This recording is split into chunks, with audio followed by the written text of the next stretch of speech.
करोड़ों दर्शकों का मिल रहा साथ। एमपी की बात एमपी न्यूज के साथ। ईरान और इजराइल का पिछले 40 दिनों से भीषण युद्ध चल रहा था। अभी हाल ही में सीज फायर हुआ है दोनों देशों के बीच। यह सीज फायर 2 हफ्तों के लिए हुआ है। क्या यह सीज फायर रह पाएगा और इसका वैश्विक संकट कितना और बढ़ेगा पूरे विश्व भर में? देखने में आ रहा है कि पेट्रोल, डीजल, सीएनजी और एलपीजी का संकट कई देशों को झेलना पड़ रहा है इस युद्ध के चलते। इस युद्ध के चलते इकनॉमी पर कितना असर आएगा, आज के इस अहम मुद्दे पर बातचीत करने के लिए हमारे साथ मौजूद हैं पूर्व सांसद लक्ष्मण सिंह जी। सर, बहुत बहुत स्वागत है आपका एमपी न्यूज़ में। धन्यवाद। नमस्कार। ईरान और इजराइल का भीषण युद्ध चल रहा था पिछले 40 दिनों से। अभी हाल ही में सीज फायर हुआ है। ऐसे में क्या लगता है आपको, क्या सीज फायर टिक पाएगा और इसका इकनॉमी पर कितना असर होगा?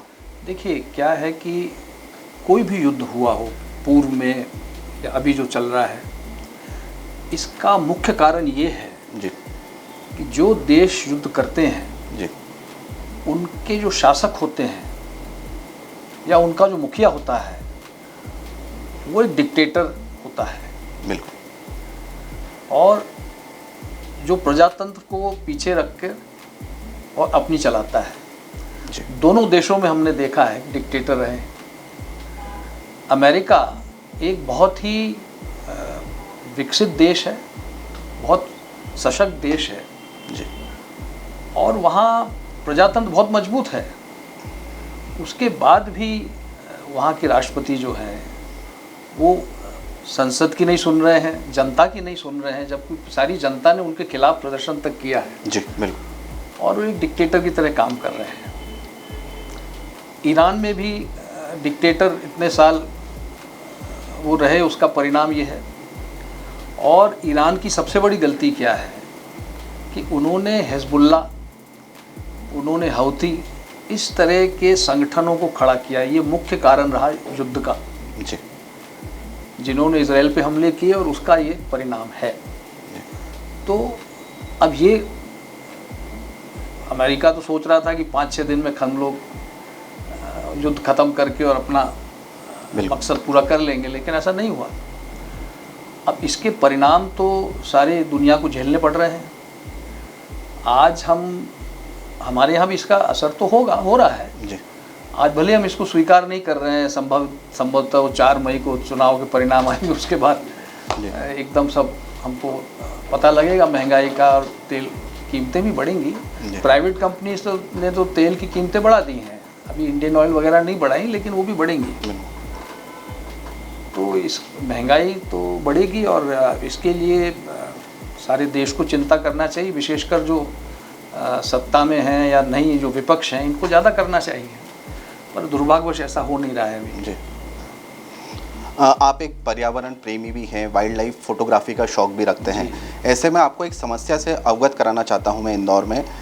इंदौर में मालवा मिल क्षेत्र है जहां पर कि 42 एकड़ में तकरीबन 25,000 पेड़ लगे हुए हैं। ऐसे में अब वो जो ज़मीन है वो हाउसिंग बोर्ड को दे दी गई है और हाउसिंग बोर्ड वहाँ पर कॉलोनी विकसित करने जा रहा है। ऐसे में क्या लगता है आपको, क्या 25,000 पेड़ों की बलि दे देनी चाहिए? इससे पर्यावरण पे कितना नुकसान होगा? मैं तो कहता हूँ कि एक पेड़ भी नहीं काटना चाहिए। 25,000 पेड़ अगर हैं तो बिल्कुल नहीं काटना चाहिए जी। और हाउसिंग बोर्ड की कॉलोनी बनानी है तो उसके कई उपाय हो सकते हैं, कई अलग जगह वो बनाई जा सकती है जी। पेड़ काट के। और ये मैं कोई विकास नहीं मानता हूँ। मध्य प्रदेश में पिछले 20 साल में लगभग 19 से 20 हज़ार स्क्वायर किलोमीटर जंगल कट चुका है। जी बिल्कुल। ये मध्य प्रदेश के आंकड़े हैं। और मध्य प्रदेश की जो सबसे अधिक आय है वो वाइल्ड लाइफ टूरिज़्म से है। बिल्कुल। वाइल्ड लाइफ टूरिज़्म बहुत बढ़ रहा है और उसको बढ़ाने के लिए आपको जंगल चाहिए, तो वाइल्ड लाइफ कहाँ रहेगी? आज खिवनी देवास के पास है, उसको आपने एक दर्जा दिया है, वहाँ टाइगर आ गए। बिल्कुल। और उसके आने से देखिए पर्यावरण तो बचा ही रहता है। तो इस तरह की सोच आपकी है तो सही, पर फिर ये इस तरह के निर्णय क्यों लेते हैं आप? शहरों में भी तो ग्रीन लंग चाहिए आपको। इंदौर में कहाँ है? आपने पार्क के लिए कोई जगह नहीं छोड़ी, पार्क को आपने कॉलोनियाँ बना दी डी रिजर्व कर करके। रहने दीजिए, 25,000 पेड़ हैं, बिल्कुल नहीं काटने। और मुझे आश्चर्य इस बात का होता है कि कांग्रेस पार्टी क्यों नहीं बोलती है। कांग्रेस पार्टी दुनिया भर की बात करती है, इसमें क्यों नहीं बोलती? उनको बोलना चाहिए, धरना देना चाहिए, प्रदर्शन करना चाहिए और जनता उनके साथ जुड़ेगी। बिल्कुल गलत है, एक पेड़ भी नहीं काटना चाहिए। जी बिल्कुल। अभी हाल ही में सदन में महिला आरक्षण बिल पास नहीं हो पाया है, ऐसे में आपके क्या विचार है?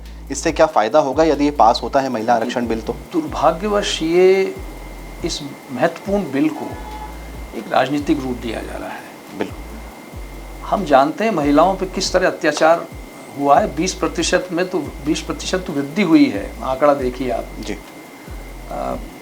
जो ट्राइबल एरियाज़ है वहाँ से बच्चियाँ गायब हो रही हैं। ये बिल मैं उस समय संसद में था, 1996 में इंट्रोड्यूस हुआ था। देवगौड़ा जी प्रधानमंत्री थे जी। और मेरे मित्र हैं रमाकांत जी खड़प, उन्होंने, वो संसदीय मंत्री थे हमारे मित्र, उन्होंने इसको इंट्रोड्यूस किया था जी। हम लोग बहुत खुश थे कि इस बिल के आने से महिलाओं को उनके अधिकार मिलेंगे, उनकी आवाज़ उठेगी और ये जो महिलाओं के विरुद्ध जो अपराध होते हैं वो कम होंगे। 1996 की बात है। उसके बाद यूपीए की 10 साल सरकार रही, नहीं हुआ जी। 15 साल से एनडीए सरकार है, नहीं हुआ जी। अभी वो जब बिल लाए थे तो मैं समझता हूँ विपक्ष को इसका समर्थन करना चाहिए था, 5 मिनट में पास हो जाता। विपक्ष की भी गलती है जी। और उसका खामियाजा उनको भुगतना पड़ेगा। उससे भी ज़्यादा आश्चर्य मुझे इस बात का होता है कि एनडीए जो एक सबसे अनुशासन वाला गठबंधन माना जाता है, उनके 54 सांसद कैसे गायब थे? 54 वोट कैसे कम हो गए? इसके पीछे भी राजनीति है, क्योंकि ये बिल गिरा, अब ये सारा दोष विपक्ष को बढ़ेंगे तो एक दूसरे के प्रति बस आरोप प्रत्यारोप लगेंगे और ये बिल फिर से कहीं ना कहीं सेलेक्ट कमेटी में चला जाएगा या जेपीसी को भेज दिया जाएगा जैसे पहले गया था।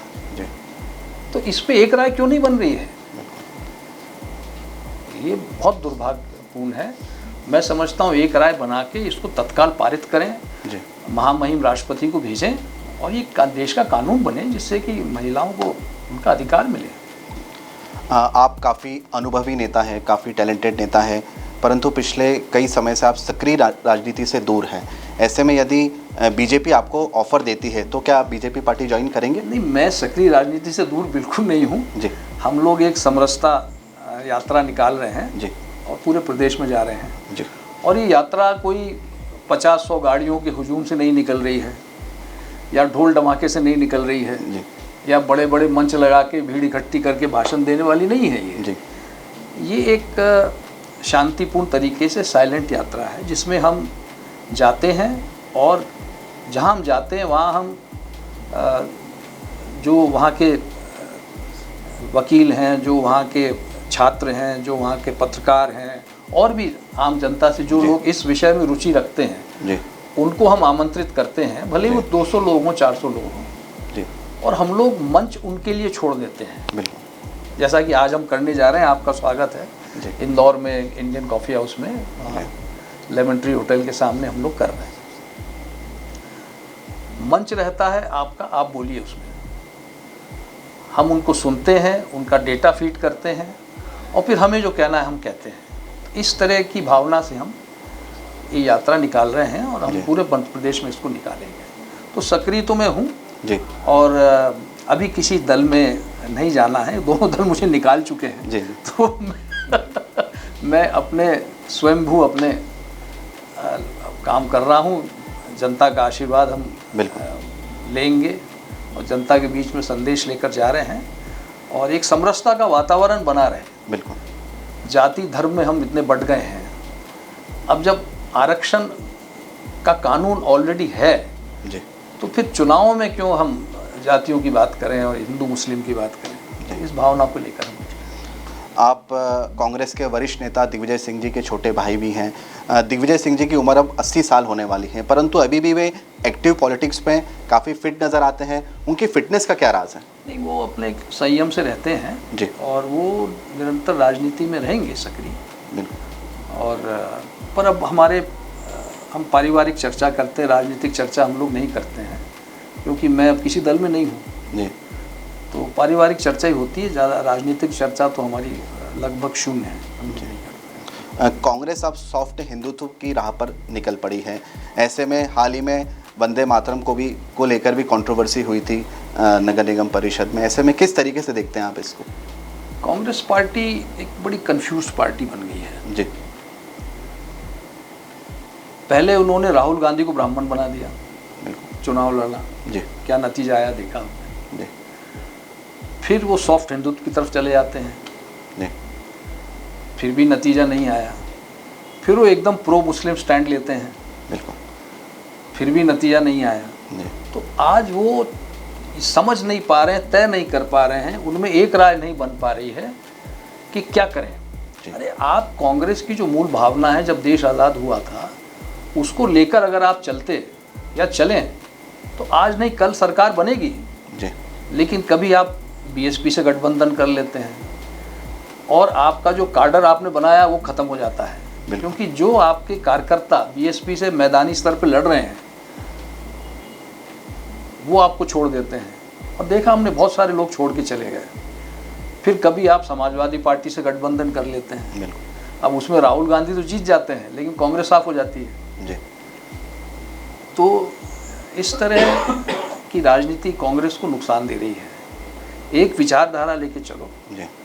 और कार्यकर्ता का महत्व पूरा उसको दो, और चुनाव कार्यकर्ता जिताता है, कोई नेता नहीं जिताता। आपने अपने जीवन का अधिकांश समय कांग्रेस को दिया है। ऐसे में राजनीतिक पंडित ये मानते हैं कि यदि प्रियंका गांधी कांग्रेस पार्टी को लीड करे तो निश्चित तौर पर कांग्रेस को फायदा पहुंचेगा। आपका क्या मत है? प्रियंका गांधी को उत्तर प्रदेश का प्रभार दिया था जी, विधानसभा का चुनाव, इसके पहले वाले चुनाव में। बिल्कुल। 403 सीट में से 2 सीट कांग्रेस की आई थी। जी, बिल्कुल। एक तो प्रमोद तिवारी की लड़की थी जी, जो समाजवादी पार्टी, उनके खिलाफ उन्होंने कैंडिडेट खड़ा नहीं किया था, तो वो जीत गई थी। अगर कर देते शायद वो भी हार जाते। जी। और एक कैंडिडेट और जीता था। उन्होंने टिकट सोशल मीडिया के आधार पे बांटे थे। जी। जिसका सोशल मीडिया के लाइक ज़्यादा आ रहे हैं जी, उसको उन्होंने टिकट। मैं सोशल मीडिया के खिलाफ नहीं हूँ, लेकिन जिन जिन को टिकट दिए थे, किसी की जमानत जब्त हुई, कोई चौथे नंबर पे आया, तीसरे नंबर पे आया। सोशल मीडिया अच्छी बात है, लेकिन राजनीति जो होती है और चुनाव जो लड़ा जाता है वो मैदान में लड़ा जाता है, और वहाँ वो बुरी तरह असफल हुई थी। और अगर वो भविष्य में आती हैं तो मुझे तो कोई बहुत ज़्यादा उम्मीद कांग्रेस में नहीं दिख रही। जी, बहुत बहुत धन्यवाद आपका। नमस्कार। जी हाँ, तो ये थे पूर्व सांसद लक्ष्मण सिंह जी, जिन्होंने साफ तौर पर कहा है कि ईरान और इजराइल युद्ध के चलते आने वाले समय में महंगाई बढ़ सकती है भारत देश में, और इसका वैश्विक स्तर पर भी काफ़ी संकट देखने को मिल रहा है। बहरहाल ये तो अब आने वाला समय बताएगा कि ईरान और इजराइल में सीज़ फायर कब तक टिक पाएगा। ऐसे ही महत्वपूर्ण खबरों के लिए आप बने रहिए MP न्यूज़ के साथ। बहुत बहुत धन्यवाद।